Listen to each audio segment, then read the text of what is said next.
vamos allá. Un cálculo, entonces, es una mera estructura sintáctica. Yo subrayaría cosas si queréis, vosotros por lo menos. Esto es importante, una mera estructura sintáctica. Un sistema de relaciones.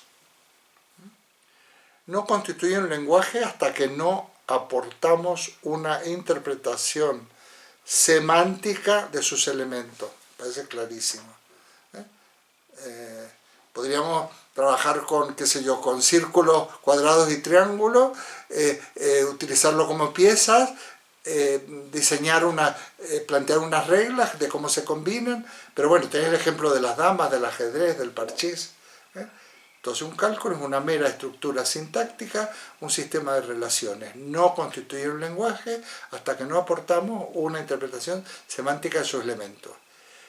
Un cálculo es como la estructura de un juego y la interpretación de esa estructura es lo que hace que sea el ajedrez o el parchís o una calculadora. Visto así, preguntémonos de qué se compone todo lenguaje, todo cálculo. Esto estoy seguro que lo vais a entender todo y va a resultar, como es reiterativo, pero va a resultar útil. Lo primero que encontramos en el juego son sus piezas, sus elementos básicos. A esto lo denominaremos vocabulario básico o elementos primitivos. En un cálculo lógico necesitamos una definición exhaustiva que determine todos y cuáles son los elementos primitivos. Del mismo modo que en el ajedrez sabemos cuáles piezas son del ajedrez y cuáles no. Segundo, una vez que sabemos qué elementos componen el juego, necesitamos, ahí le falta un acento, necesitamos unas reglas que nos permitan ordenarlas y disponerlas para empezar a jugar. Así, en el ajedrez, la reina va en su color o las torres en las esquinas del tablero. A este elemento del cálculo lo denominamos reglas de formación. Estas reglas establecen cuáles son las combinaciones correctas posibles de los elementos primitivos. El conjunto de reglas de formación ha de proporcionar una definición de fórmula bien formada.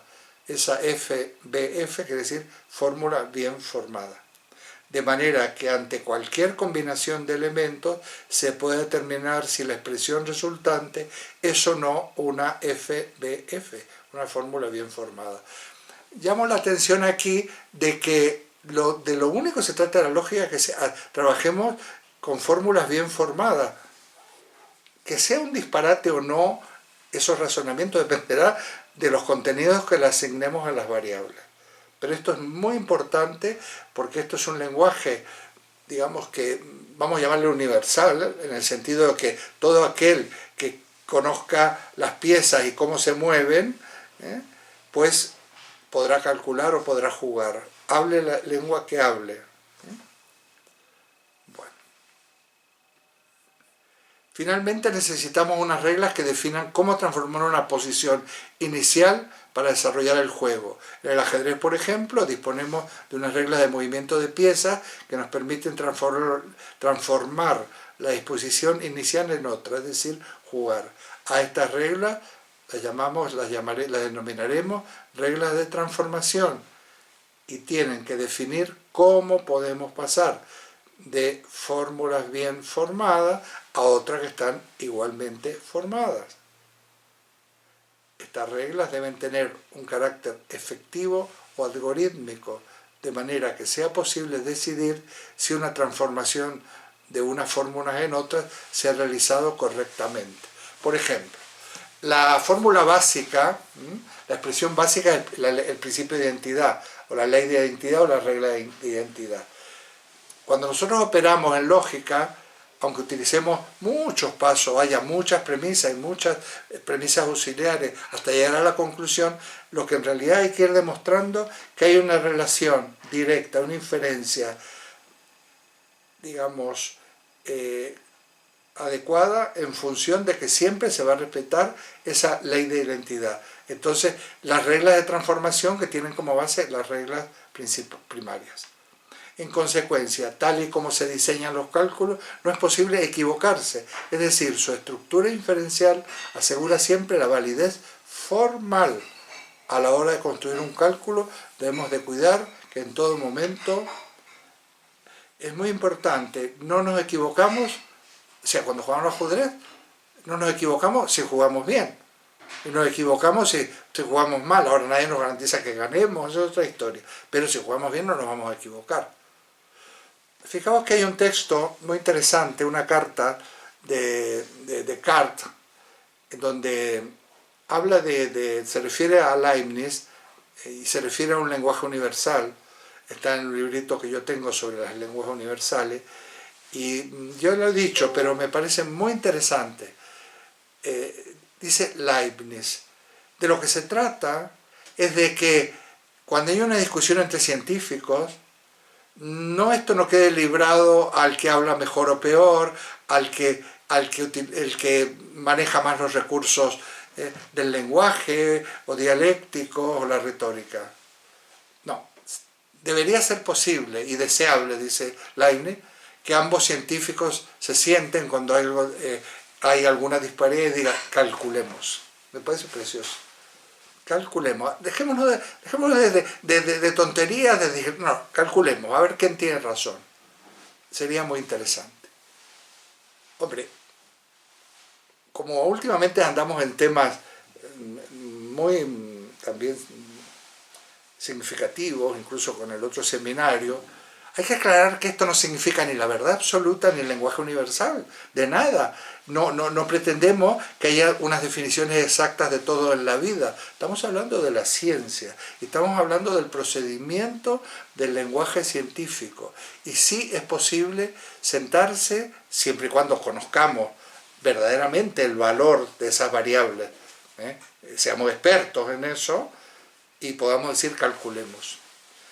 En estas cuestiones científicas, hoy en día que tienen que ver con la pandemia, que tienen que ver no solo con el estudio del virus, sino también con las terapias y con las vacunas, es posible decir, calculemos. Y cuando la cosa no está madura, tendremos que decir, todavía no estamos en condiciones de calcular, pero cuando podamos asignar un valor a esas variables, sí que podremos decir, calculemos. Y aquí será muy interesante una cosa que está trayendo muchos problemas. Aquí los negacionistas solo podrán convencer a los ignorantes. Y no estoy hablando de nada peyorativo, aquellos que no toman en cuenta de que hay una racionalidad. La racionalidad no tiene por qué ser única en cuanto a... estamos hablando de estructuras lógicas, no de contenido. Bueno. A ver, esto lo tengo que achicar un poquito. Decíamos antes, todo paso que se dé mantenga la validez del cálculo. Esto se consigue aceptando solo como elementos del cálculo fórmulas bien construidas y reglas de inferencia que sean lógicamente válidas. Así, cada nuevo paso deductivo tendrá que ser inevitablemente también válido, bien porque sea una premisa o un supuesto hipotético o el resultado de la aplicación de una regla. Afrontemos ahora entonces el juego de la lógica. Un juego que consiste en ver si podemos llegar a una fórmula a partir de un conjunto de fórmulas dadas aplicando reglas de transformación. Para mí esto es meridiano y creo que la ventaja es que lo tengáis escrito, que lo podéis releer, que no es lo mismo que yo empiece a hablar. Sigamos. Entonces, vamos a repasamos. Las proposiciones que interesan a la lógica son siempre proposiciones enunciativas o aseverativas. O sea, por ejemplo, no hipotéticas. Hace frío, mañana me voy al campo, qué sé yo. Tienen que ser proposiciones enunciativas o aseverativas. Y como es una lógica bivalente, sus proposiciones serán siempre y solo verdaderas o falsas. Por tanto, una proposición formalizada por la variable P podrá tener el valor verdadero o falso. Simbolizaremos estos valores con 0, 1 y 0. 1 para lo verdadero y 0 para lo falso. Si lo expresamos en forma de tabla, obtendremos lo siguiente. P puede ser verdadero o falso. Es importante, digo yo, como comentario, que estamos hablando de verdad de que sea una expresión bien formada, por un lado. Y por otro lado, de que cuando estamos haciendo cálculo formal, lo que miramos es la corrección de la propia inferencia lógica. Luego, si ponemos disparates, concluiremos disparates. Si todos los hombres son elefantes y los elefantes vuelan, pues los hombres son elefantes. Eso sería digamos, una tontería, pero es correcta. Las dos variables, para dos variables, las posibles combinaciones de sus valores de verdad que se pueden dar entre ellos serían lo que hemos dicho, 1, 1, 1, 0, 0, 1, 0. Ya sabéis que es el número de variables, el tipo de combinaciones que hay que hacer, son 3 variables, serán 8, porque es 2 elevado a la n, 2 es una constante, n es el número de variables, si hay 2 es 2 al cuadrado, son 4, si hay 8, 2 al cubo, 8, si hay 4 ya nos vamos a 16, Esto no lo hacemos normalmente porque es engorroso, solo es un ejercicio escolar, pero aún cuando es ejercicio escolar, pues se dan con 3 variables, pero no se trata de que alguien se equivoque por el camino, se trata de que se entienda el tema. Muy bien, seguimos.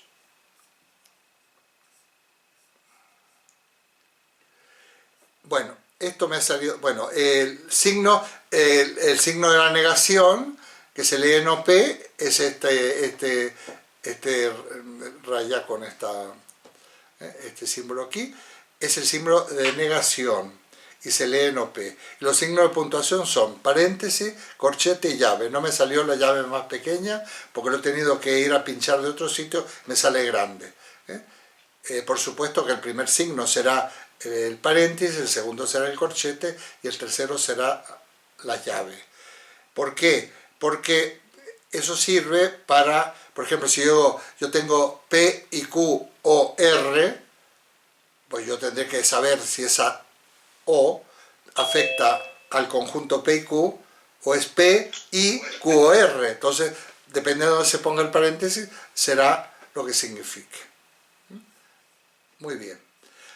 Bueno, hablamos entonces de la conjunción ahora. Vamos a hablar de la conjunción. Vamos a ir repasando las tablas de verdad, que ya las tenéis, y vamos a ir rápido. Aquí la conjunción de dos proposiciones atómicas es verdadera cuando lo son, a su vez, las dos proposiciones componentes. Por ejemplo, decíamos que llueve y me mojo. Es verdadera cuando ocurre que llueve y ocurre que me mojo. No sé, dice mostrar, bueno, perdón. Bueno, estas entonces, aquí tenemos la tabla de verdad, los valores aquí están a la izquierda y aquí está el resultado de la tabla. Como ves, una conjunción solo es verdadera cuando son verdaderos los dos miembros. La disyunción, esta me la he tenido que hacer de otra manera. Perdón. Estamos aquí. La disyunción, desde el punto de vista lógico, es mayor la importancia de la disyunción inclusiva, es decir, o P, o Q, o ambas a la vez. Será esta la interpretación, en una forma, tengo alguna cosa encima, no la puedo quitar, no sé por qué, no importa. Muy bien, la tabla de verdad es la disyunción, nuevamente los valores siempre son los mismos, y una disyunción, la disyunción inclusiva o simple, como le llamo yo también a veces, arroja la siguiente tabla de verdad. Solamente no es válida, no es falsa, cuando digo falsa en el sentido formal, cuando las dos son falsas. ¿Por qué? Porque se define de este modo. ¿Vosotros veis el cursor cuando yo lo paso? Sí, ¿no? ¿Lo veis? Sí. Bueno, se define como o P, o Q, o ambas. ¿Ves? Muy bien. Seguimos. La disyunción excluyente, cuya fórmula es P, sí, bueno, yo no lo he escrito, sí y solo sí P, no, perdón, P o Q, pero no ambas, eso sería la lectura, P o Q, pero no ambas, y la conectiva se expresa mediante esta W, especie de W. nuevamente no he hecho tabla, aquí sacamos los valores de verdad y la tabla de verdad es o es P o Q, pero no ambas. Entonces es verdad en el primer caso y en el último. Aquí, no, pero así, no, aquí es falso en el primer y en el último caso y es verdad cuando una o la otra, porque es P o Q, pero no ambas. El bicondicional, perdón, el condicional, ¿dónde está el bicondicional? Ah, bueno, perdonadme, pero lo he cambiado de sitio. El condicional, ya lo veis, P es verdadero, fijaos, hay una cosa automática, un condicional será verdadero cuando sea falso el antecedente, sin mirar, aunque yo no mirara, o verdadero el consecuente. Entonces aquí será verdad, verdad, y aquí será verdad y verdad. En el único caso que un condicional es falso es cuando verdadero el antecedente y falso el consecuente. Los demás son todos válidos. Y vos decís, pero qué raro, porque aquí, ¿cómo es posible que sea falso el antecedente y verdadero el consecuente y sin embargo nos dé verdad? Porque no es excluyente. Fijaos, aquí hay todo un problema filosófico, que la diferencia que hay entre el bicondicional y el condicional es que aquí se considera que P es condición suficiente pero no necesaria. Tendríamos que ampliar, o sea, lo importante en el condicional es que se dé el consecuente.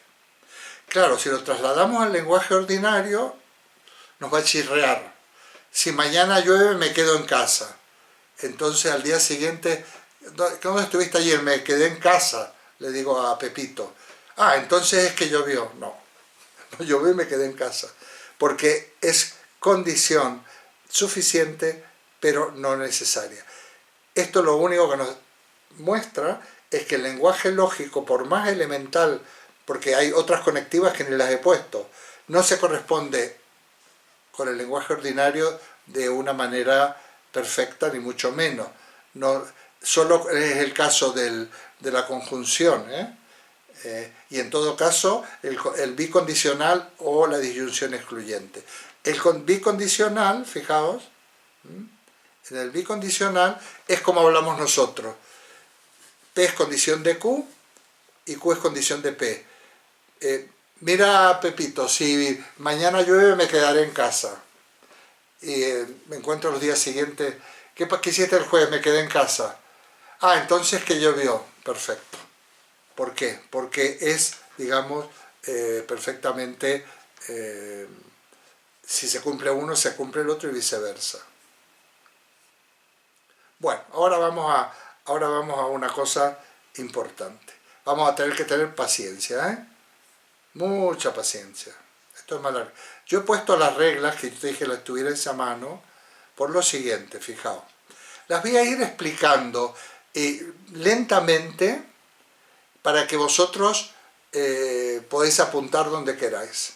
Como están numeradas resulta fácil. Mirad, las leyes de la lógica formal.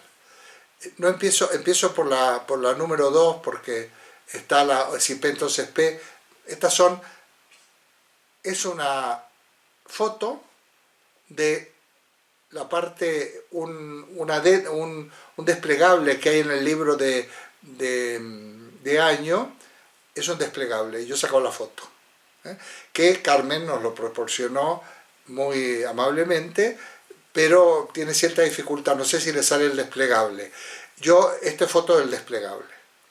A ver, vamos a ir pasito a pasito, las voy a ir agrandando todo lo que pueda, y vamos para allá. Fijaos, las reglas de la lógica, algunas tienen nombre, una especie de, y otras de andar en casa, y otras que son como más, sí, yo sé que te cuesta, pero a ver, y así si lo agrando más, mejor. ¿Mejor así si lo agrando? Sí, está mejor la parte de la izquierda. ¿Eh? Es mejor la parte de la izquierda. ¿Tú dices esta? No. Pero luego puede pasar luego a la derecha. Vamos a ver primero. No, sí, ahora estoy con la izquierda, con la parte de la izquierda, la derecha olvidado. y luego los voy a agrandar, la voy a achicar. Vamos a ver, esta se llama fijaos cómo se lee, para que veáis cómo se leen los signos de puntuación. Es el caso, o sea, es el caso quiere decir que vamos a tomar en conjunto lo que está entre paréntesis. Es el caso, se pone, que si P y Q, entonces P. Así se lee. Es el caso que si P y Q, entonces P. Porque si yo digo P y Q, entonces P, es un disparate. No, porque no sabemos a qué le tenemos que aplicar el condicional. O sea, el antecedente sería P y Q y el consecuente sería P. O sea, si yo tengo P y Q, tengo P. A ver, si yo afirmo P y Q, afirmo P. Y se podría poner la otra variante. Si P y Q, entonces Q. ¿Te das cuenta? Si P y Q, entonces P. O si P y Q, entonces Q. Aquí no la ponen, pero eso sería eso también se les llama leyes de simplificación. Eso lo dice más abajo. La otra de abajo parece de complicación, pero la voy a explicar. O sea, llueve y hace frío. Si es verdad que llueve y hace frío, es verdad que llueve. Y también es verdad que hace frío. Entonces, yo puedo desglosar P y Q, entonces P, en si P y Q, entonces, perdón, P y Q, lo puedo desglosar, que si P y Q, entonces P, o si P y Q, entonces Q. ¿De acuerdo? Esta se llama también de simplificación, pero parece de complicación. Si P, entonces es el caso que P o Q. Esta hay que razonarla. Esto nos sirve precisamente para razonar sobre la marcha, aunque no haya que aprenderla y no vamos a hacer cálculos complejos. Fijaos lo que digo. ¿Os acordáis cuál es el concepto de disyunción simple o disyunción inclusiva? Que es verdad si P o Q o ambas. ¿Os acordáis, no? Ya olvidémonos del contenido. Entonces, si yo digo P,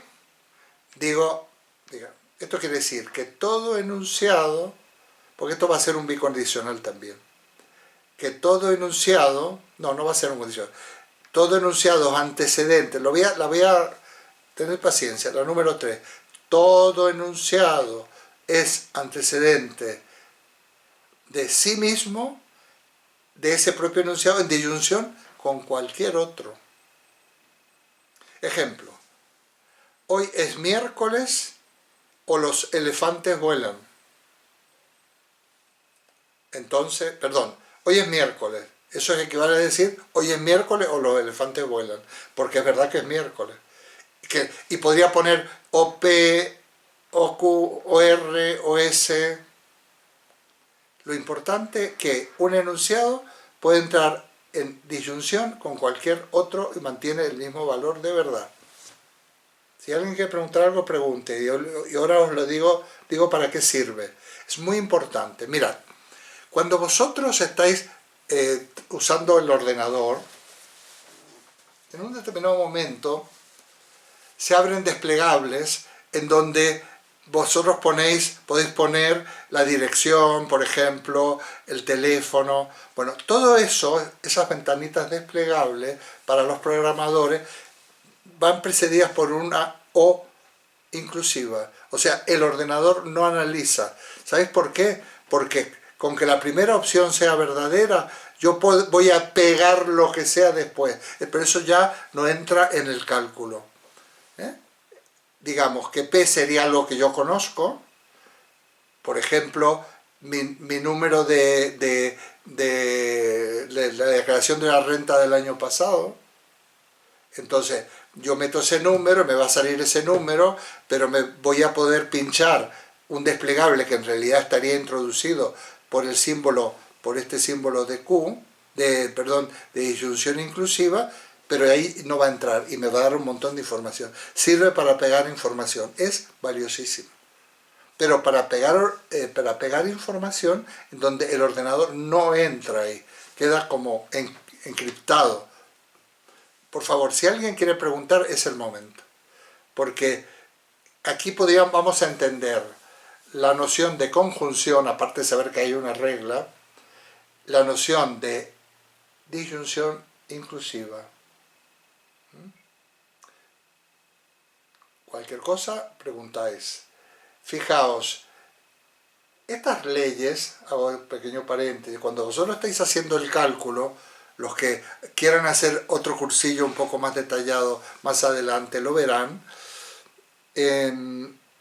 cada vez que yo doy un paso, tengo que poner en qué fundamento ese paso y tendré que numerar todas estas leyes, cualquiera de estas leyes. Y estas leyes son verdaderas. Hombre, claro, hay unos teoremas que si hiciéramos un curso todavía más avanzado, esto podemos demostrar que mediante el cálculo lógico que son verdades. Son todas derivaciones del principio de identidad. Si hicierais la tabla de verdad, que eso es un buen ejercicio para hacer la tabla de verdad, veréis que os va a dar todo uno. Cualquiera de estas expresiones, está muy fácil, porque esta es muy fácil, tiene solo dos variables. Esta es muy fácil.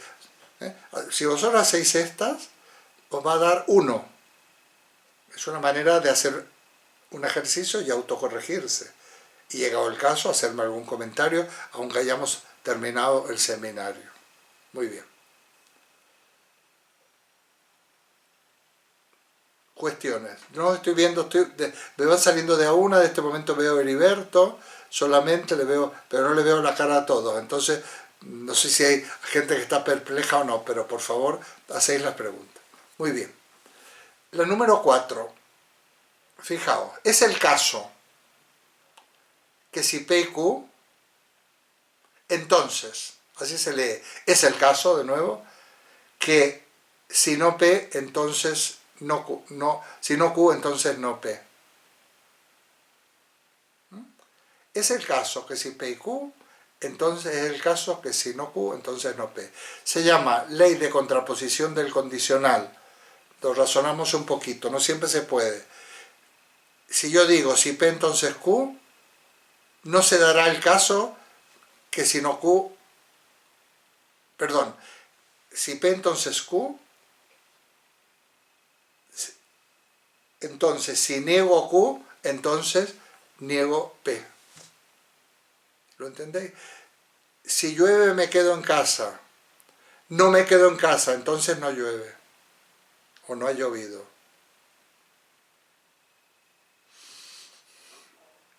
Si no decís nada, como no os veo, solo por ahora estoy con Heriberto, hasta que se cambia solo, no sé cómo será. Es que no puedo poner la parrilla porque me tapa la cuestión. Número 5. Se llama ley de conmutatividad de la conjunción. Bueno, es con sentido común. Es lo mismo, o sea, es el caso que si P y Q, entonces es el caso que si Q y P. ¿Qué quiere decir? Que es lo mismo decir P y Q que Q y P. Es como decir, es lo mismo decir 4 más 5 que 5 más 4. No todas las conectivas tienen las mismas propiedades. Esto será muy importante también. La conmutatividad de la disyunción es el mismo caso. Es lo mismo decir P o Q que Q o P. Del bicondicional es lo mismo decir que P si solo P entonces Q, o sea P bicondicional Q, que Q bicondicional P. Son lo mismo decir 4 más 5 que 4 por 5 que 5 por 4. Fijaos una cosa que voy a recalcar. El símbolo de condicional es el más importante de este nivel de la lógica porque es el que indica inferencia a la inferencia o la deducción. Si tengo esto, obtengo... Lo que está antes de este símbolo es la premisa y lo que está después es la conclusión. Aquí en todo caso hay una premisa. Perdona la interrupción. A Sí. ver, yo lo que se me ha ido es en la pantalla anterior, que eran las tablas de verdad del condicional, hay una última que pone si no P y no Q, entonces es verdad. O sea, pero eso no es no se lee así. No, para los valores en donde P sea falso y Q sea falso, esto no están en conjunción, Luis. Cuando es falso P y es falso Q, es verdadero, ¿cómo es? La expresión. Porque si tú digo, si llueve me quedo en casa, no llueve, no me quedo en casa, es verdad. Es verdad. Pero esto no pienses que aquí hay una conjunción. Por eso no hemos puesto ningún símbolo, hemos puesto para esta combinación de valores. Si los dos son verdaderos, es verdadero. Si los dos son falsos, es verdadero. Si este es verdadero, también es verdadero. Porque es la disyunción, el condicional es un condicional, es razón suficiente y no necesaria. Eso quiere decir.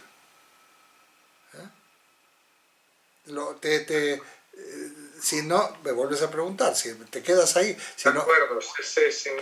Es importante que tengan en cuenta que aquí no hay conjunción en ninguna de las tablas de verdad, porque para que haya lo tendría que haber expresado, mira, lo tendría que haber expresado en el propio casillero, ¿no?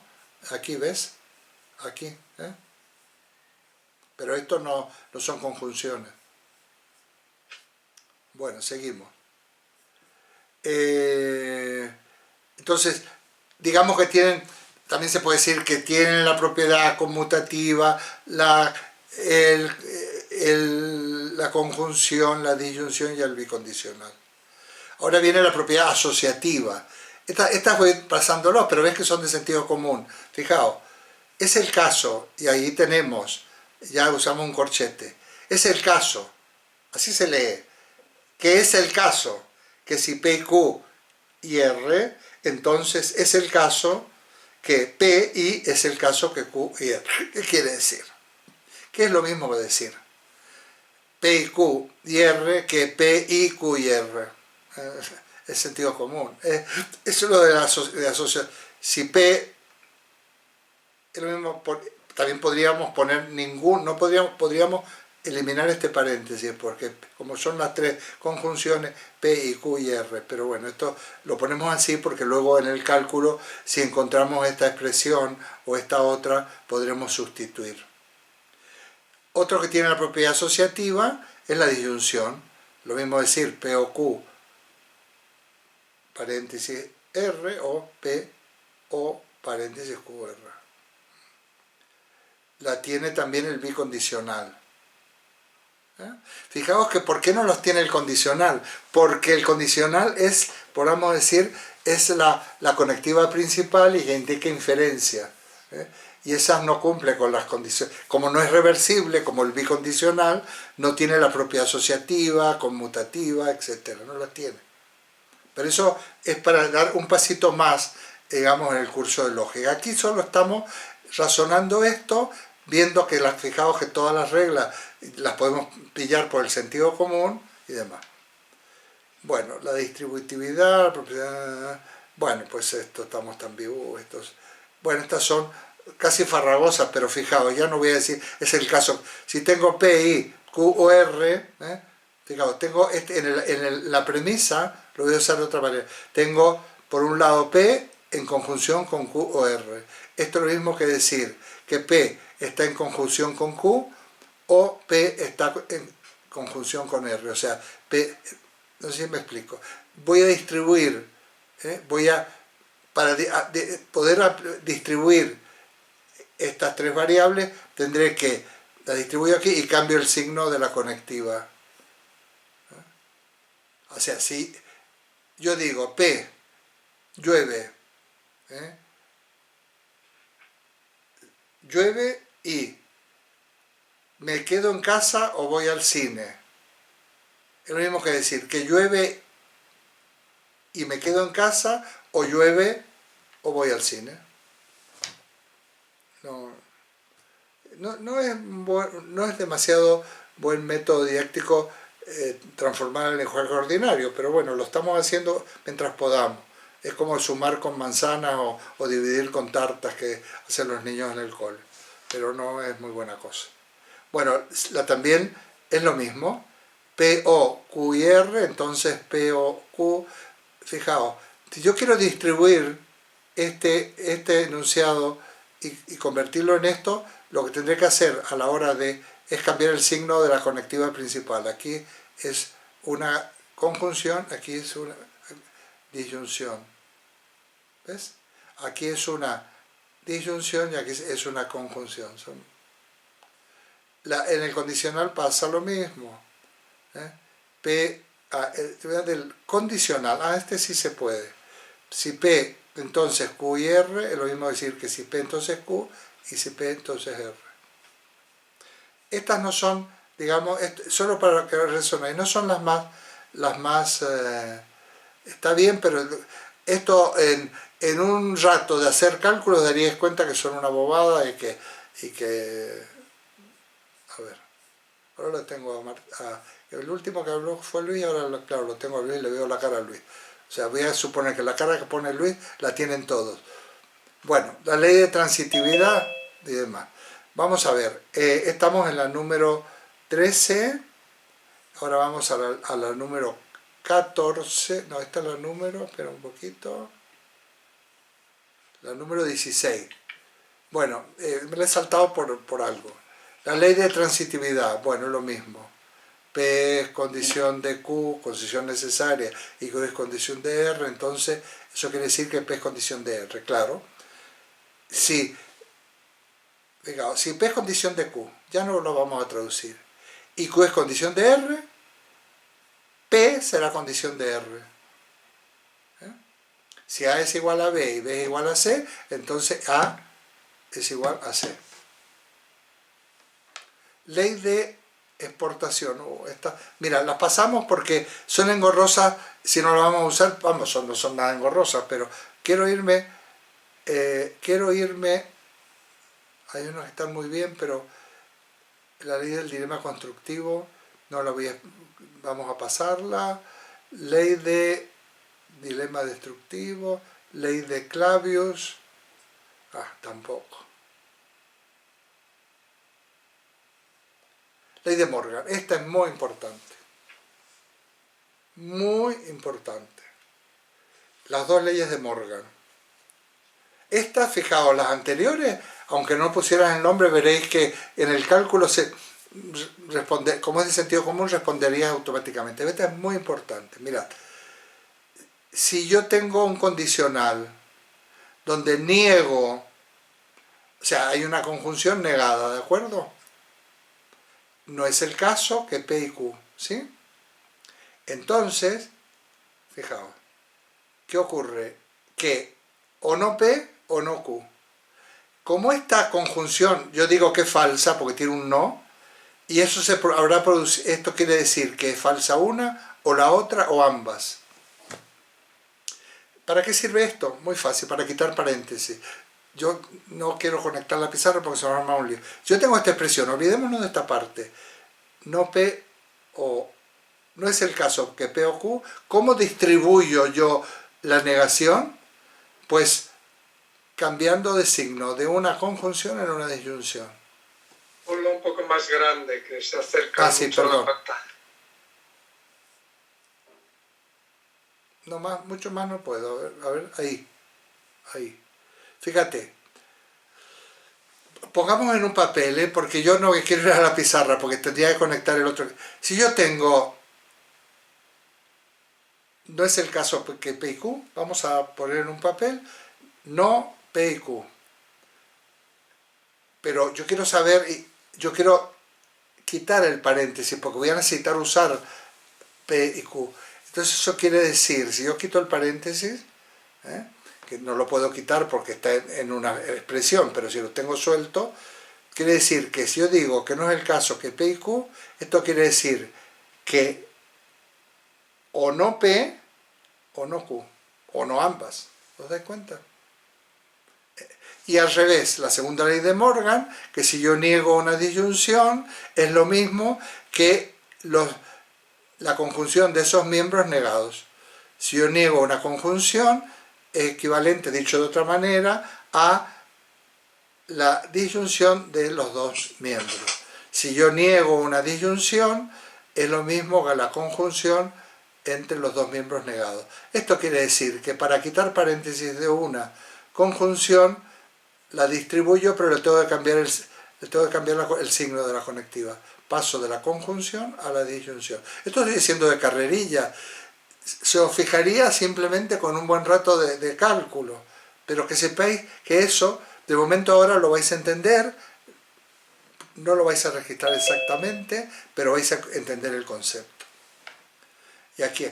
Bueno, inferencia de la... esta es otra regla fundamental, ¿eh? Se llama ley de inferencia de la alternativa, y es lo siguiente, fijaos. Fijaos.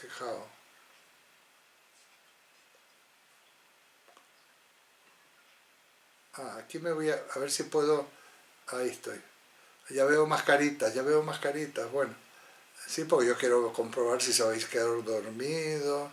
Aquí está Oliva, ahora la veo Oliva. Y la veo a Camino y a Francisco. Bueno, a ver. Fijaos, las leyes de Morgan son preciosas, a mí me encantan y se usan muchísimo, ¿eh? Muchísimo. Sirve para quitar paréntesis. Estamos operando algebraicamente, ¿eh? El álgebra se fundamenta en esto. Y Peano, su sistema formal axiomático de las matemáticas, lo demuestra a través de estas formulaciones y es el auténtico fundador de la lógica, de esta lógica y de esta notación, ¿eh? Bueno. Inferencia de la alternativa. Fijaos qué interesante. A mí me gusta mucho. Yo tengo una disyunción, una alternativa. Le pone alternativa, podría ser inferencia. P o Q. Si yo sé que P es falso, sé que Q es verdadero. Porque como es o P o Q ambas, no pueden ser falsas las dos. Si yo tengo, por ejemplo, mañana duermo hasta tarde o me voy al gimnasio. ¿Qué tal? ¿Te fuiste al gimnasio? No, no me fui. Dormiste hasta tarde. Fijaos, qué interesante. Yo tengo una alternativa, una disyunción que es o P o Q ambas. Estoy seguro que una es falsa, entonces la otra tiene que ser verdadera. A la inversa, la segunda ley de inferencia, de año es muy detallista en esto, que si yo tengo una disyunción, es lo mismo. Lo que pasa es que si P o Q y no Q, entonces P hace lo mismo. Lo que pasa es que niega, aquí niega P y aquí niega Q. Es lo mismo. Esta es preciosa, a mí me encantan las dos que vienen. Estas últimas que tienen nombre y apellido son geniales. Mirad, el modo ponendo pones, ponendo en latín, afirmando, afirmo. Si yo tengo un condicional P y Q y afirmo el antecedente, obtengo el consecuente. Pero no la inversa, ¿eh? No la inversa. Si yo tengo un condicional y afirmo el consecuente, no obtengo el antecedente. ¿Por qué? Porque es un condicional como condición suficiente y no necesaria. Si fuera un bicondicional, pero no se llama ponendo poner, si digo que P es condición necesaria de Q y afirmo Q,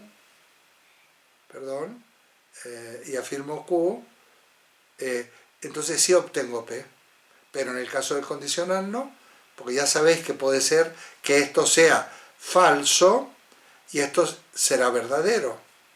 Por lo tanto, si yo afirmo, si tengo P y afirmo P, entonces tengo Q.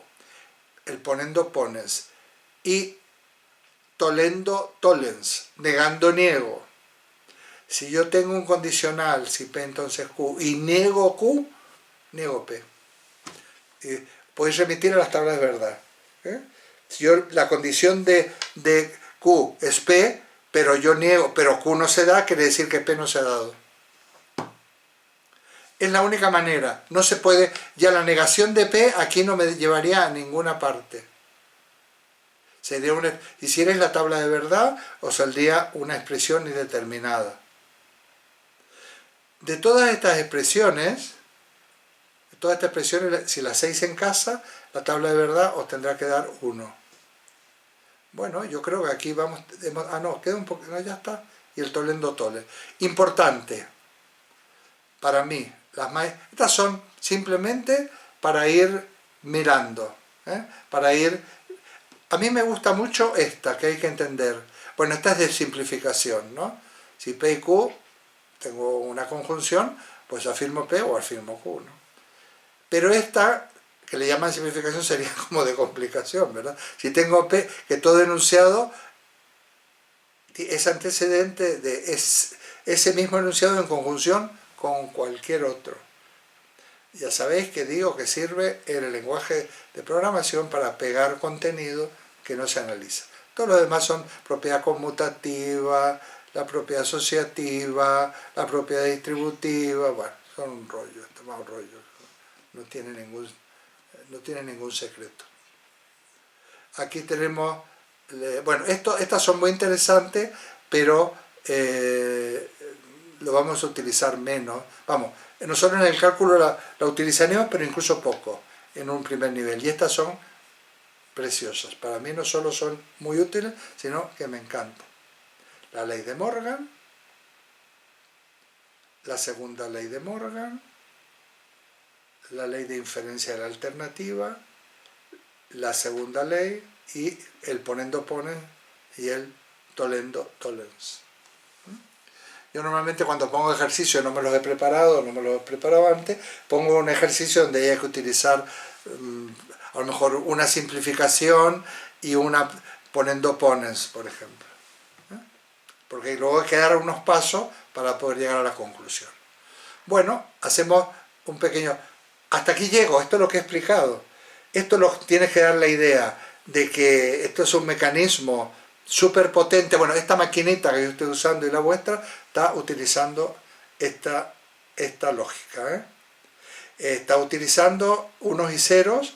Ya sabéis que 8 combinaciones de unos y ceros son los bits de información. Entonces está todo, sí, por eso a veces cuando nos dan un texto o algo por el estilo que no se nos, o salen símbolos raros o salen montones de unos y ceros. Esto antes, cuando esto viene de muy lejos, cuando existían tarjetas que había que perforar, entonces perforaba o no perforaba, luego metía las tarjetas en una ranura y salían los resultados. Es vamos, yo diría que es apasionante. Aparte de ser divertida, es apasionante.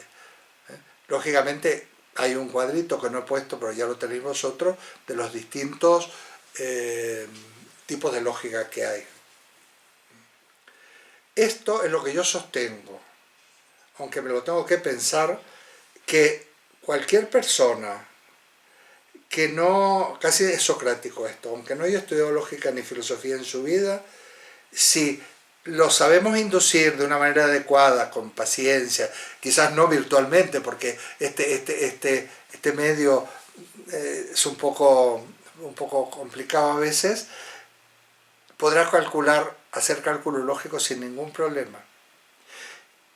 ¿Quién dice esto? Dice cualquier persona no tenga idea ni matemática, si realmente se le dan las fichas y dice cómo se mueve, podrá hacer cálculos básicos, no vayamos a cosas de nivel súper especializado, pero como mínimo el álgebra, operar, porque ya lo dan realmente los niños en las escuelas, sobre todo ya en la ESO, pues resuelven cuestiones de ecuaciones algebraicas.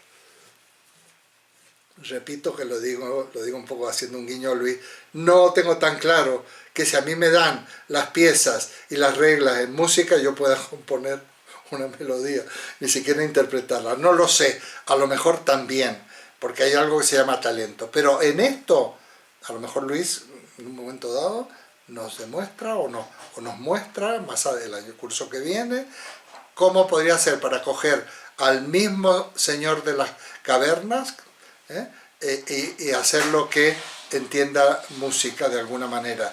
Entonces él lo cogería por música, yo lo cogería para la lógica, para las matemáticas y otros para otras cosas. Ahora bien, últimamente, haciendo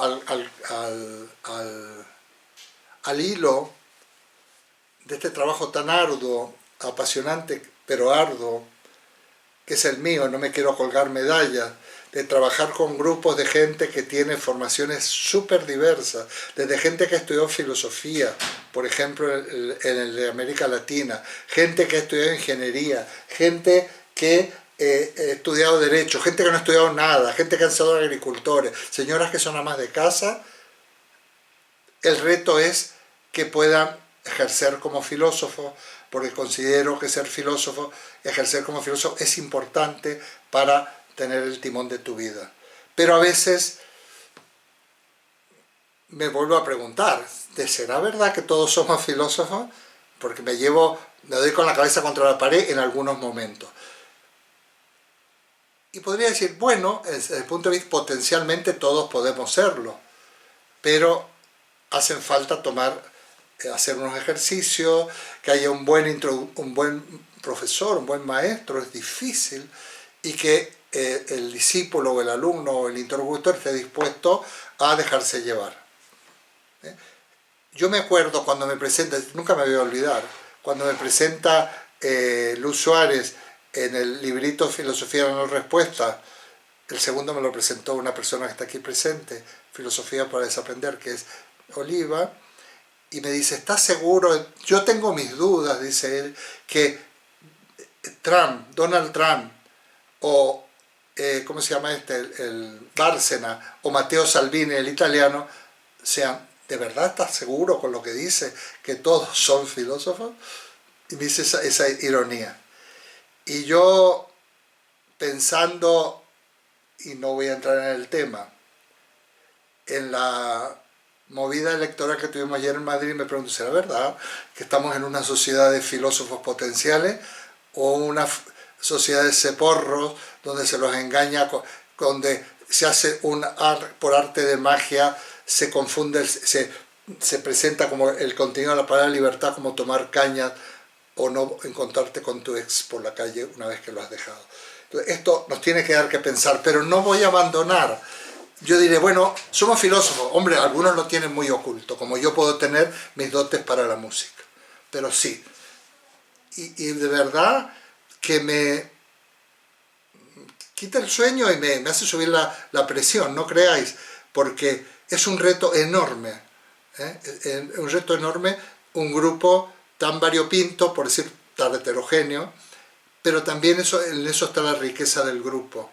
Y que alguien, a lo mejor con mayor ingenuidad, por no tener la formación adecuada, haga preguntas como hacen a veces los niños y que te sacan de las casillas y te hacen las preguntas fundamentales. Cuando un niño te pregunta, oye, ¿por qué se ha muerto el abuelito? ¿Dónde está? Pues le está haciendo una pregunta tremenda. Y lo mismo pasa en llegar a vislumbrar con un sentido de mucha paciencia y también de humildad, decir, bueno, a ver, o este individuo que está hablando aquí me quiere engañar o está mal de la cabeza o me quiere llevar a algún sitio y en el cual hay que confiar, porque nosotros tenemos que confiar, ¿no?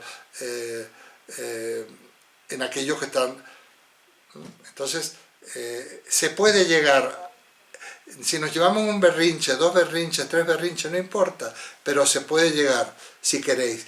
Y si sois un poco sufridores natos, os va la marcha, el curso que viene os pintáis a un cursito de lógica.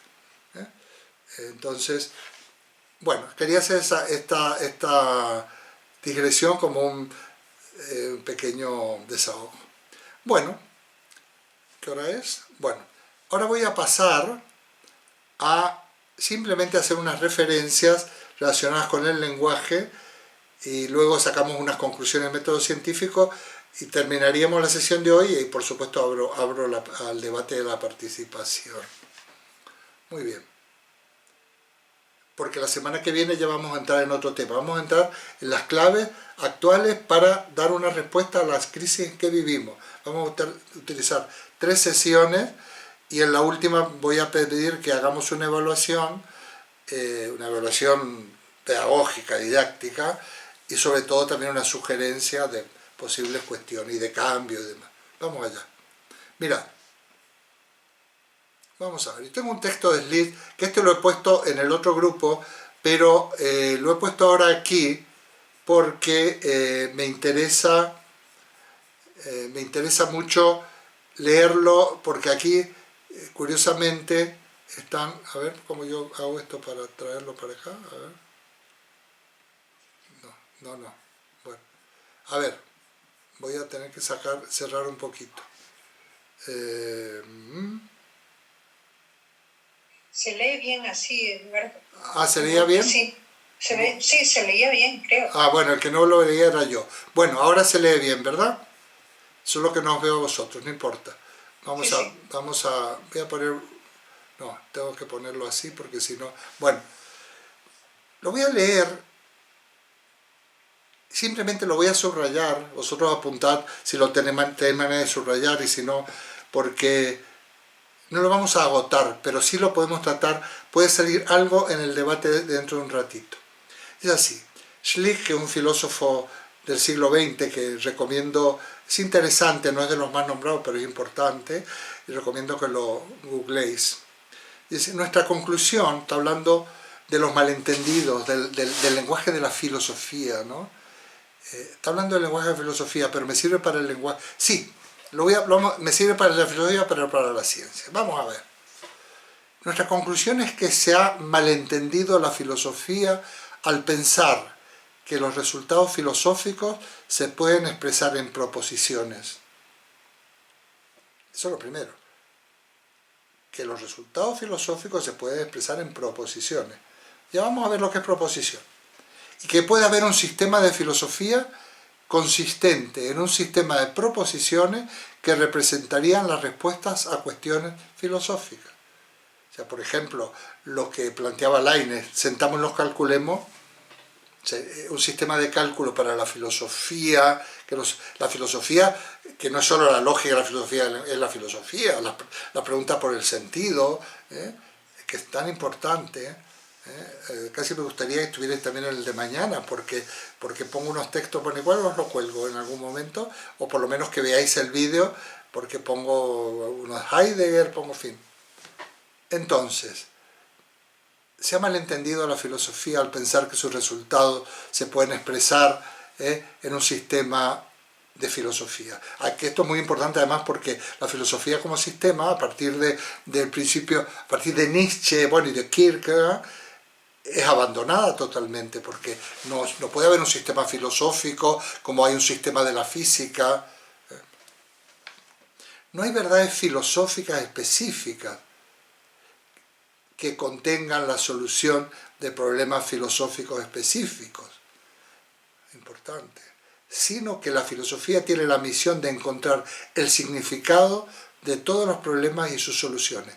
El significado, no las soluciones, ojo, eso cuando se decía la filosofía es la madre de toda la ciencia, no, madre de nada, pero sí que tiene el cometido de averiguar el significado de los problemas. Debe definirse la filosofía como la actividad de buscar el significado.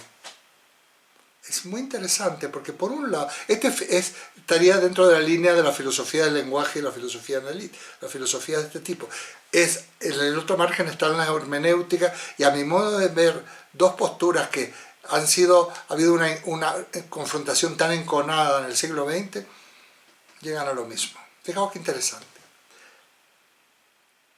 La filosofía debe definirse como la actividad de buscar el significado.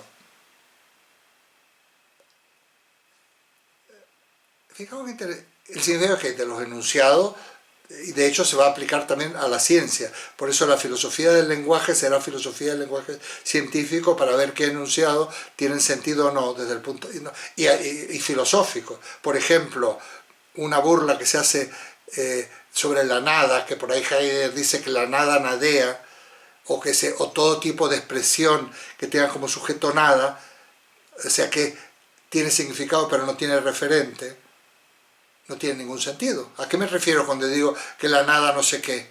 La nada es. Y eso lo trabajó Bertrand Russell. Y Bertrand Russell sostuvo que lo que no tenía referente no tenía sentido.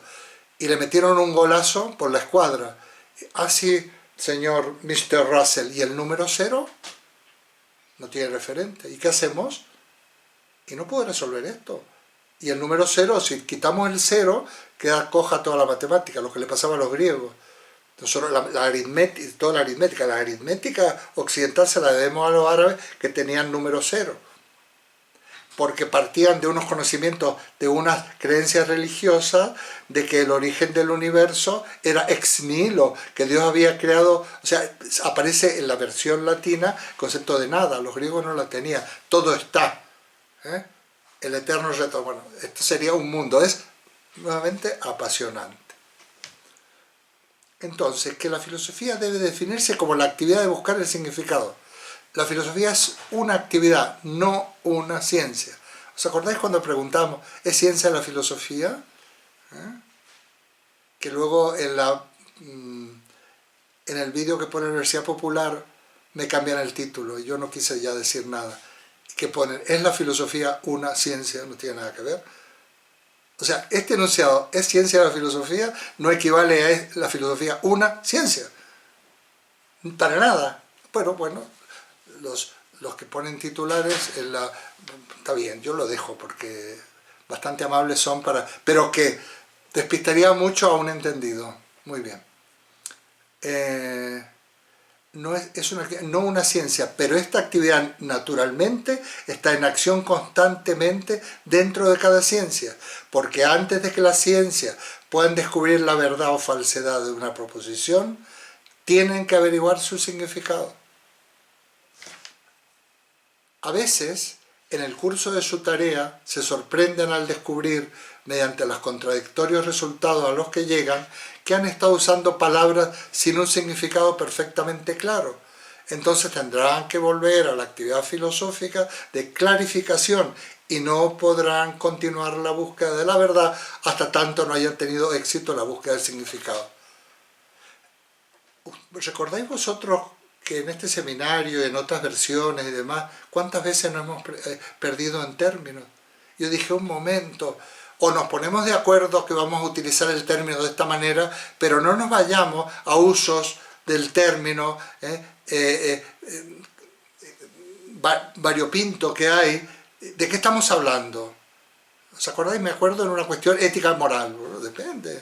Nos vamos a perder en esta cuestión de qué término es, o vamos a intentar comprender a qué nos estamos refiriendo con la actividad filosófica de la ética o de la moral. Bueno, es que, de verdad, yo a veces soy un poquito tajante y tengo muy asumido mi rol aquí, con todo, no me considero superior, pero a veces no tengo más remedio que llamar la atención porque os quiero bien. O sea, yo no puedo permitir que alguien piense que va en la línea adecuada cuando realmente puede patinar. En fin, yo lo digo con todo cariño. Muy bien. Hablando no de nadie en particular, sino de la experiencia de varios años. Entonces, de este modo, la filosofía es un factor extremadamente importante en el seno de la ciencia. Esos puntitos quiere decir que me he saltado del texto de Slick, y aunque lo he agregado yo para que calce. Aunque no es ella misma una ciencia. Es una actividad que todos los científicos necesitan y que penetra todas sus restantes actividades. Pero todos los problemas reales son problemas científicos. No hay otros, amigo. ¿Y qué ocurre con esos grandes problemas que siempre se han considerado problemas filosóficos específicos durante tantos siglos? Nuevamente hago un salto. El destino de todos los problemas filosóficos es este. Algunos de ellos desaparecerán al quedar claro que se trata de equivocaciones y malos entendimientos de nuestro lenguaje, y el resto se descubrirá que son cuestiones científicas ordinarias disfrazadas. Estas observaciones determinan, en mi opinión, todo el futuro de la filosofía. Los otros días alguien hablaba del futuro de la filosofía. Pues aquí está. Fijaos, se utilizan metáforas muy bonitas en estos filósofos, por ejemplo, con Wittgenstein, que a veces dice, los problemas filosóficos, dice Wittgenstein, no se resuelven, se disuelven. Y los psicólogos y los filósofos que de alguna manera intentan tocar cuestiones de la vida, cuando viene alguien y te presenta un problema, dicen, a ver, un momentito, ¿dónde está el problema? No, es que este es el problema es este. ¿Se ve? Sí, este es el problema. Es que yo tengo este problema, le digo, ven para acá. ¿Dónde? Ha desaparecido. Depende cómo lo miremos, depende cómo lo enfoquemos, depende cómo lo planteamos, el problema sale baratísimo. Con una sesión, el problema lo resuelto porque lo he disuelto. Más que disolverlo, lo que habrá que hacer es, como la angustia la tiene y la preocupación y los síntomas los tiene, habrá que orientarlo a que haga un mejor planteamiento del problema y no lo disfrace. Muchas veces nos hemos ocupado de problemas a todo lo largo de la historia de la filosofía que no existieron nunca. Y por ahí dice una cosa, hay problemas que se pinchan, que son solo pompas de jabón, que basta pincharlas para ¡plac! Y desaparece. Entonces, a mí me parece precioso este texto. Yo de leerlo despacio, de irse incluso a Schlitt y ver. Me parece precioso. Bueno, yo aquí puse una aclaración que en realidad es de otro librito de un señor que se llama, o sea, mío, en un librito que se llama Significado e Interpretación, donde me refiero a muchas cosas de estas. Es muy breve y os lo podéis conseguir y os lo puedo mandar. Vale 1,19 €. Digo, porque no estoy haciendo... Bueno, dice así, nota aclaratoria, lo ponía en el texto que yo... Este texto lo he copiado para mañana, para la gente americana. Y fíjate, y esto lo digo yo. Para poder interpretar adecuadamente un enunciado, es necesario contextualizarlo. ¿Por qué? Porque aparte del significado que hablaba Selig, está la pragmática.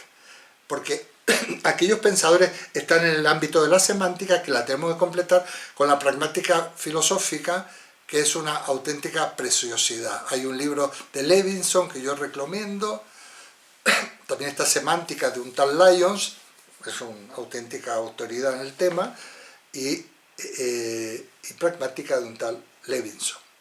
Para poder interpretar adecuadamente un enunciado es necesario contextualizarlo.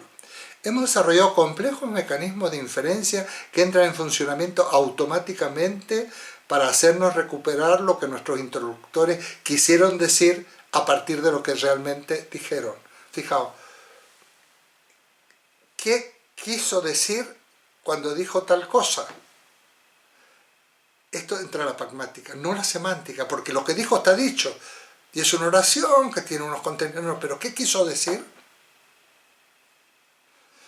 Usamos continuamente estrategias que nos permiten la contextualización de los enunciados del mejor modo posible para que encajen en la situación concreta y tengan sentido. Algunos aspectos fundamentalmente gramaticales, como por ejemplo el orden de las palabras, fijaos lo que decía hace un rato, es ciencia de la filosofía una ciencia, y además le han metido una, están determinados por factores de tipo contextual o situacional. Un orden libre en las palabras solo es posible si se adopta una perspectiva formal. O sea, la lógica, por ejemplo, lo mismo decir P o Q que decir Q o P, pero en el lenguaje no. Lenguaje ordinario. Comprender un enunciado no consiste simplemente en recuperar significados, sino también identificar referentes. Yo avanzo respecto de lo que decía Schlick y otros del siglo XX. La asignación de referencia constituye un paso previo e imprescindible para la adecuada comprensión de las locuciones, o sea, de las expresiones. Para Levinson, una oración es una entidad teórica abstracta, definida dentro de una teoría de la gramática, que sería lo mismo que dentro de una estructura de enunciados lógicos, porque la gramática es una lógica. Y de hecho, ya os he comentado muchas veces que en las escuelas en Italia los análisis se llaman análisis lógico. En lengua, vamos a hacer análisis lógico. Análisis lógico, análisis sintáctico. La asignación de referencia constituye un paso previo a la impresión. Para Levinson una oración es una entidad teórica abstracta, definida dentro de una teoría de la gramática. Abstracta es decir que no tiene contenido, es la estructura, mientras que un enunciado es la emisión de una oración en un contexto real. las locuciones son emisiones reales. Eduardo Bustos, que es un profesor de la UNED, que es un filósofo del lenguaje y es una persona muy válida, debe estar, a lo mejor es más joven, un poco más joven que yo, no sé si será emérito, ya, pero era un catedrático con el cual trabajé, es una persona estupenda y muy inteligente. Dice, Eduardo Bustos prefiere llamarle proferencia a la emisión concreta de una oración. Lo mismo, locución, proferencia, cuando la emites de verdad. El término enunciado se utilizaría en el sentido ampliamente difundido en filosofía de proposición, o sea, de lógica, unidad de razonamiento que es susceptible de ser verdadera o falsa. O sea, está el enunciado o proposición, lógica, entre paréntesis, que es susceptible de ser verdadero o falso. Las proferencias o las locuciones hay que ver. Bueno, en este librito yo, en realidad es un librito donde explico de una manera básica a distintos aspectos de la pragmática. Hay ejemplos múltiples y hasta como era un librito pensado para utilizarlo, hay hasta unas últimas paginitas para que la gente haga apunte y haya ejercicios, ¿no? Es un librito muy pequeñito, no, sin nada, es muy básico, pero nos abre el mundo de la pragmática. Es muy interesante cuando se estudia desde las fórmulas de cortesía, en fin, los contextos. Bueno, es muy interesante. Es un campo, yo siempre le digo a la gente que estudia lengua, que estudia lingüística, que yo tuviera más años, me tuviera tiempo, estudiaría a fondo porque me parece impresionante la lingüística. Es un campo bastante virgen, es un campo estupendo yo he indicado más de una vez, he propuesto, he valorado temas de tesis, de grado, tesis doctorales sobre este tema porque es maravilloso y además incluye modernidades como puede ser trabajos de campo, cómo se habla, qué quiere decir. Bueno, en ese librito tenéis unos brevísimos ejemplos. Bueno, pues, ¿qué quiero decir con todo esto? Que la cuestión del lenguaje es una cuestión muy seria. Voy a irme de aquí porque ya os miro un poquito las caras. Vamos a ver. Dejar de compartir. Muy bien. La cuestión del lenguaje es una cuestión sumamente seria. Entonces estamos por un lado el lenguaje formal, que tiene unas reglas. Mira, el ajedrez, el que quiera jugar al ajedrez tendrá que jugar como se juega. Si no, le digo, oye, tú estás jugando a otra cosa. El ajedrez no se refiere a la realidad, para nada, no se refiere a la realidad. Pero si juegas al ajedrez, juegas al ajedrez. Si te metes en el mundo de la ciencia, te metes en el mundo de la ciencia. Si quieres analizar los enunciados científicos, hay, bueno, décadas y décadas de investigación, sobre todo el siglo XX, de los filósofos analíticos del análisis del lenguaje científico para ver si estamos diciendo disparate o no. Uno de los primeros fue también Peano, cuando demuestra que las ciencias están basadas, que eso que parece que son como muy ya fundadas y muy estrictas, están basadas en auténticas falsedades. Como que, por ejemplo, una curva admite una y solo una tangente, que nos lo han enseñado hasta el cansancio. Él construye la famosa curva de Peano, que le llaman curva de Peano, que la tengo en la cubierta de uno de mis libros. Es una curva que no admite ninguna tangente. Es más, proporciona una fórmula para construirla, no existían los ordenadores, y un día yo transcribo esta fórmula en el ordenador y me empieza a dibujar la curva. Y estoy hablando de bastantes años atrás, cuando no existían todavía estos ordenadores tan sofisticados. Cuando Peano buscaba el lenguaje universal de la ciencia, no estaba hablando, aparte de eso, también el lenguaje universal de comunicación humana, tipo Esperanto.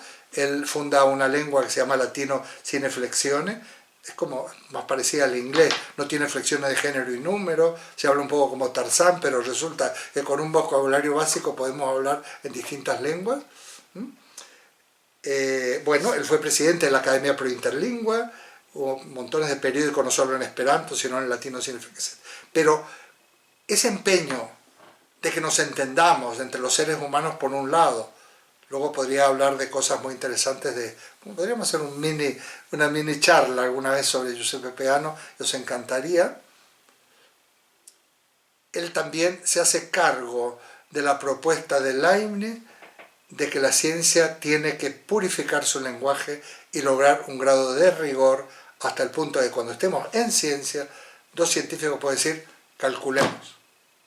Puede ocurrir que una vez que hayamos terminado el cálculo podamos no llegar a conclusiones, sobre todo cuando queramos establecer ciertas anomalías, ciertas variaciones en el contenido. Por lo tanto, este es un tema que tampoco hemos empleado tantas clases, porque ahora ya sabéis para qué sirve la lógica, cuál es el papel de la lógica, cuál es el problema del lenguaje, cuáles son los tremendos, malentendidos que se producen en la ciencia, que se producen en el lenguaje de la filosofía y no digamos nada en el lenguaje de comunicación cotidiano entre familiares, entre parejas, entre amigos. Yo digo muchas veces, cuando hay una discusión o cuando... A ver, aquí si yo no te he querido engañar o molestar o perjudicar voluntariamente, ni tú a mí tampoco, lo más seguro que te hayas disgustado o estemos disgustados porque hay un malentendido. Piensa bien y acertarás. No, es que tú me ofendiste, perdona. Yo no, créeme que no pretendí ofenderte. Seguramente no hemos hablado de lo mismo. Qué importante. No solo la filosofía nos libera, no solo la filosofía nos permite profundizar y construir cada vez mejor nuestro proyecto vital, sino que el dominio, o mejor dicho, dominio, es muy pretencioso, el lenguaje, el meternos, el comprenderlo, el utilizarlo, pues es totalmente liberador. Paulo Freire, un pedagogo brasileño muy conocido, decía: cada uno tiene derecho a decir su palabra, pero aprender palabra no es aprender como loro términos o lo que nos dicen los otros, sino que aprender palabra con todo su significado, yo diría semántico y pragmático. Y cuando yo con 18 años estaba en la selva guaraní por límite con Paraguay, en tema de alfabetización eran indígenas, eran campesinos, hablaban castellano, yo no los alfabetizaba, pero eran indígenas. El método de Paulo Freire no decíamos m, a, ma, mi, ma, me, mi, ma o lo que fuera. No. Se dibujaba en la pizarra un tractor o un arado y le decía, y la gente hablaba, decía, ¿qué es un arado? Y se armaba un debate sobre la palabra arado, sobre eso que se dibujaba. Y de paso escribías arado, bueno, arado. Y decían, es increíble, es lo que me gustaría tener, decía uno. El otro decía, es lo que tiene el patrón y por eso me tiene sujeto. Es justamente porque no poseo el arado, es porque soy pobre, que trabajo para los demás. Y aprenden la primera palabra, un ejemplo, se me ha venido ahora así, porque es una de las primeras, a escribir arado, más que mamá misma, que no estaría mal. Y aprenden no solo el significado de los términos, sino en el contexto que se usan y el sentido que tienen, el significado, la referencia, pero también las referencias vivenciales, existenciales, éticas y políticas que tienen los términos. Esto es un mundo. Fijaos.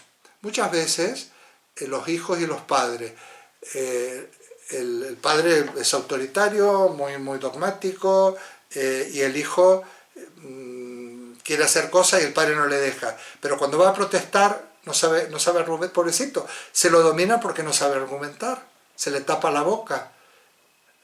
O un obrero que intenta discutir con su patrón que no tiene... Tenemos que aprender a argumentar.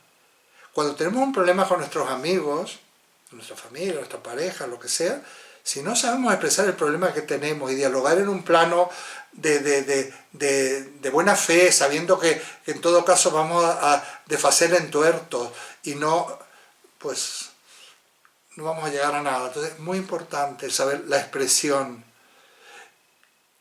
oral, la expresión escrita, porque la expresión, el lenguaje, es la expresión de nuestro pensamiento, de nuestra inteligencia, de nuestro pensar. Si no sabemos expresar, tampoco sabemos pensar, y viceversa. Tú examinas a un alumno, no mires que lo sé pero no sé decirlo. Bueno, hijo mío, no lo sabes. No lo sabes decir, es que no lo sabes. ¿Qué te pasa? Bueno, no sé, tal. Pues no lo sabes. Vamos a ahondar a ver qué es lo que te está pasando. Pues este es el tema. Entonces, esto nos llevaría, hemos hecho una parada en la lógica, hemos hecho digamos, un guiño a la cuestión del lenguaje, que es cosa seria, que si hiciéramos un seminario cortos, ya veríamos si proporcionaríamos textos, que mejor recomendaríamos algún libro. Sería ya para gente que se lo quiere currar, quiero decir, no solo leer cositas y que bueno, y poder expresar, no, currárselo, porque, sobre todo porque es muy útil.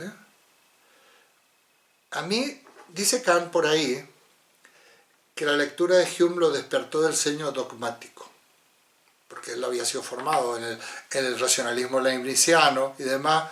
Bueno, a mí el contacto con los analíticos y los filósofos del lenguaje me despertó del sueño dogmático.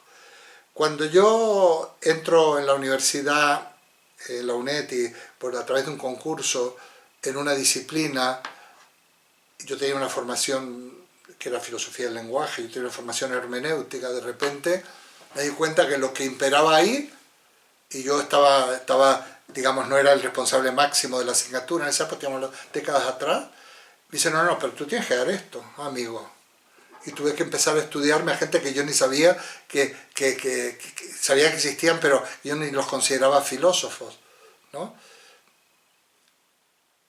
Nunca me voy a olvidar con tal Cripp, que se escribe, no sé cómo se pronuncia en inglés, en Barcelona, para el centenario del nacimiento de Descartes, 1996, explica el tema del significado y dice, el significado es lo siguiente, había una lata de Coca-Cola y de refresco, que yo meto un duro y sale una lata.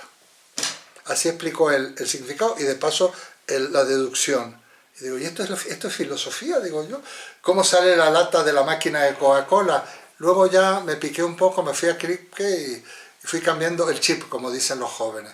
Y para mí fue fundamental, ya no digamos nada cuando descubro a Wittgenstein. Y yo ya había descubierto a Peano, pero todavía no había hecho la transferencia a lo que sería el segundo Wittgenstein, el de los cuadernos azul y marrón, digamos, el que avanza respecto del Tractatus, ¿no? Cuando Wittgenstein en el Tractatus hizo un mundo, una lógica, ese atomismo lógico que también lo defiende Bertrand Russell. Bueno, me despertó el sueño dogmático y me abrió un mundo. Y claro, y entendí absolutamente después, porque Wittgenstein es tan filósofo de la búsqueda de lo más sublime como cualquier otro. De lo que no se puede hablar, decía Wittgenstein, mejor es callarse. Y aquí se habla el terreno de lo místico. Está en las antípodas de Heidegger cuando dice, el lenguaje es la casa del ser, este es Heidegger, y el hombre es su pastor. O sea, está claro que las dos vertientes más importantes, hay muchas, la cuestión del lenguaje, probablemente el aspecto fundamental del lenguaje, el aspecto fundamental, la característica fundamental del ser humano, sí, la inteligencia, todo lo que tú quieras, porque además es una continuación de la inteligencia animal, porque la evolución, lo que está ahora, tiene siempre sus antecedentes, sea el lenguaje. Y entonces, pues ahí está una de las, digamos, es la condición fundamental del ser humano, la del lenguaje. Iba a decir algo, pero hago frases muy largas y por ahí me despisto. Entonces, bueno, pues esto es un poco lo que yo quiero. Mira, yo, a pesar de los pesares, soy filósofo y no tengo más remedio que desde cualquier reflexión o perspectiva particular o específica, también estoy tocando el conjunto, porque hay como una especie de equilibrio ecológico de las ideas y de los descubrimientos del ser humano como humanidad, que también tenemos que tener en cuenta cuando nos planteemos el futuro. Entonces, por eso me gusta hacer esta reflexión. Y luego, yo sé que a veces soy un poco tajante, pero soy un profesor. Y a las personas que más cariño les tengo, más les llamo la atención. Y disculpadme si a veces soy un poco tajante. Pero yo no puedo permitir que personas que yo aprecio tanto y que han depositado tanta confianza en mí se crean con la idea de que ser filósofo es simplemente, somos, como Eduardo dice, somos todos filósofos, yo ya soy filósofo. Sí, claro que sí, como actitud. Pero si realmente quieres desarrollar tus capacidades a fondo, estudia. No te voy a decir que te metas en un grado, estudia, lee, date la cabeza contra la pared, compara. Ya no voy a poner notas, pero como hacen todos, pero como me han demostrado algunas personas, tanto en este curso como en el de América Latina, que yo he seguido su evolución. Hay que estudiar, hay que trabajar. Aquí hay gente encomiable, si alguien quiere. ¿Me dejas? Oliva, sí. Sí. Bueno, ha sido una clase intensísima que merece muchos comentarios. Con respecto, perdona que empiece por esto último, el lenguaje como herramienta para poner en un soporte distinto al de uno mismo el pensamiento-lenguaje es fundamental y es valiosísimo y ha sido determinante, en el mismo sentido que lo es el lenguaje de la lógica, que te permite poner en un soporte distinto y en un código distinto elementos del pensamiento-lenguaje. En ese sentido yo creo que cada vez me gusta más, me apasiona más la lógica. Y sí quería señalar, Eduardo, que efectivamente hoy ha sido una clase extraordinariamente útil. Yo espero que nos mande todo lo que has construido en este PowerPoint a todos, porque es muy interesante tenerlo y revisarlo. Se puede entender todo, porque lo has explicado muy bien, lo has explicado con mucho detenimiento, con mucha claridad, se puede entender todo. Lo que no es ya tan fácil y requiere efectivamente un ejercicio importante es cuando tú ponías, el año pasado por ejemplo, ¿no? Cuando ponías los problemas, saber invocar el conocimiento para poder resolver los problemas que tú ponías en un lenguaje lógico. Eso requiere efectivamente otro tipo de proceso cognitivo y desde luego requiere adiestrarse en ello. Lo he entendido perfectamente, todos los puntos que has ido explicando. Por cierto, a mí me parece siempre muy útil separar las leyes que tienen que ver con los enunciados, con la disyunción, con la conjunción, separarla por categoría. La conjunción, la condicionalidad, la bicondicionalidad, y después me resulta más fácil entender las leyes, porque a partir de las leyes de Morgan, si no entiendo yo mal, se refieren a la conjunción y a la disyunción, y entonces se me aclara muchísimo el panorama, ¿verdad? Pero sí me gustaría, si tú pudieras añadir a lo de hoy, mandarnos un pequeño listado de problemas que tú consideres una buena muestra de ejercicios sobre la comprensión de las leyes, ¿sabes? Muchas gracias. Gracias a ti, Oliva. Muchas gracias. Lo haré. A ver, perdón, puedo hacer varias cosas. Yo podría mandar, tengo un libro magnífico, porque lo tengo en PDF, incluso editable, que es el de Irving Copy. Irving Copy es un tocho, pero, y la anotación es diferente, pero tiene una cantidad de ejercicios para formalizar. Por ejemplo, es muy útil formalizar. Es muy útil. Y luego está la lógica cuantificacional, que ni la he tocado, que eso sería si hiciéramos otro curso el año que viene. Pero hay ejercicios muy, muy interesantes, ¿no? También tiene de año la parte de ejercicios. Bueno, yo voy a mandar material. Está el texto de Carlos